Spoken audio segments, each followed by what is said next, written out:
For decades, Muslim apologists have assured us that the Quran has been perfectly preserved, right down to the letter, and that there are no differences anywhere in the entire manuscript history of the Quran.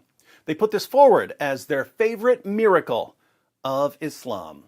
But it was all a lie. Muslim apologists were relying on what I call Islam's 99-1 rule. Muslim apologists have always understood that if they're speaking to 100 people, at least 99 of those 100 people are going to mindlessly accept whatever they're told. At most, only one will bother to investigate.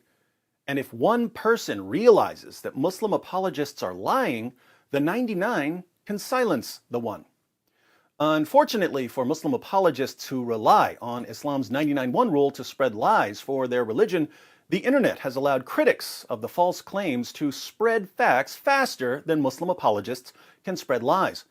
So we've been seeing the myth of perfect preservation crumble before our eyes, as critics of the myth show that there are tens of thousands of textual differences in Quran manuscripts, and that there are dozens of different Arabic Qurans, and that the first generation of Muslims were reciting so many different versions of the Quran, the Caliph Uthman had to gather all of the Qurans together and burn them.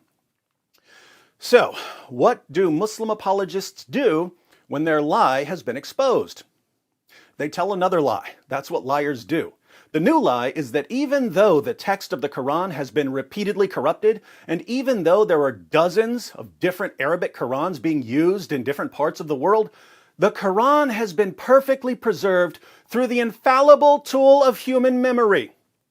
This, of course, is extremely stupid. The idea that Muslims couldn't manage to write down the same Quran, but that they would all memorize it perfectly, is beyond ridiculous. The idea that Muslims in different parts of the world are reading different versions of the Quran, but memorizing the same Quran, is idiotic in the extreme. So why are Muslim apologists making this claim? Well, they always seem to make claims that they hope no one will investigate. They say, there isn't a single textual variant in any manuscript in the entire history of the Quran, because they're hoping that no one will actually bother to check. Whenever someone does bother to check, Muslim apologists tell a new lie, hoping that no one will check the new lie. But they make each successive lie more difficult to check, hoping to wear everyone out with lies until we just give up on fact-checking. So they'll keep telling the lie of perfect memory until someone gets so fed up with it that he goes to different parts of the world and records Muslims reciting their different Qurans in different ways, proving that Muslims are even memorizing different Qurans. In the meantime, however, I wanted to point out a problem with the latest lie of Muslim apologists. It's a problem that goes all the way back to Muhammad's companions. How many Muslims in the world today have memorized the entire Quran? Millions? Of course not. Thousands? Not even thousands. Hundreds? Try again. How many Muslims in the world today have memorized the entire Quran? Zero. In Abu Ubaid's Kitab Fada'il al-Quran, we read, Ismail ibn Ibrahim related to us from Ayub, from Nafi, from Ibn Umar, who said, let none of you say, I have learned the whole of the Quran, for how does he know what the whole of it is, when much of it has disappeared? Let him rather say, I have learned what is extant thereof. That is, I've only learned what has survived. Ibn Umar was a companion of Muhammad. He was the son of the rightly guided Caliph Umar.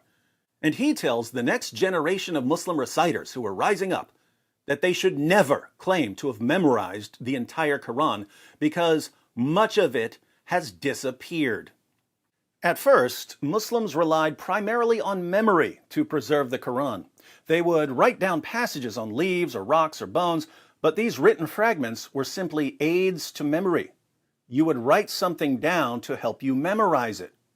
Memorization was still the primary method of preserving and passing on the Quran. How did that work out? It was a disaster. Entire chapters of the Quran were lost because Muhammad's companions were too lazy to recite them.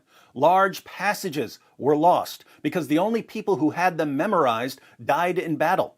Muslims would recite verses differently because they had memorized them differently, and they would accuse each other of changing the revelations. After much of the Quran was lost, the first of the rightly guided caliphs, Abu Bakr, decided to have someone write down what was left of the Quran so that more of it wouldn't be lost. In other words, Abu Bakr realized that a single written copy of the Quran was better than the fallible memories of the entire Muslim community combined. Other Muslims started writing down their Qurans from memory, and they ended up having so many different versions of the Quran that Caliph Uthman had to order everyone to hand over their Qurans so that he could burn them all.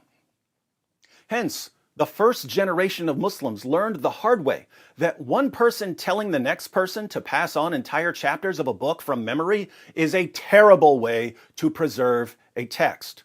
The cost of this early stupidity was that much of the Quran was lost, and that no one in the world could ever again say that he had memorized the entire Quran.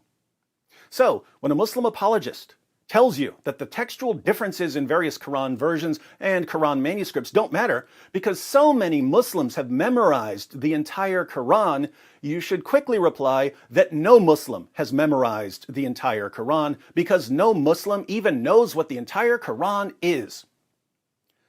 Why does no Muslim know what the entire Quran is? Because the early Muslim community relied primarily on memorization to preserve the Quran, and human memory is a terrible way to preserve an entire book. Myths are being shattered, my friends. Lies are being exposed. So, if your ideology relies on myths and lies to prop it up, welcome to Panic Town. Population, you.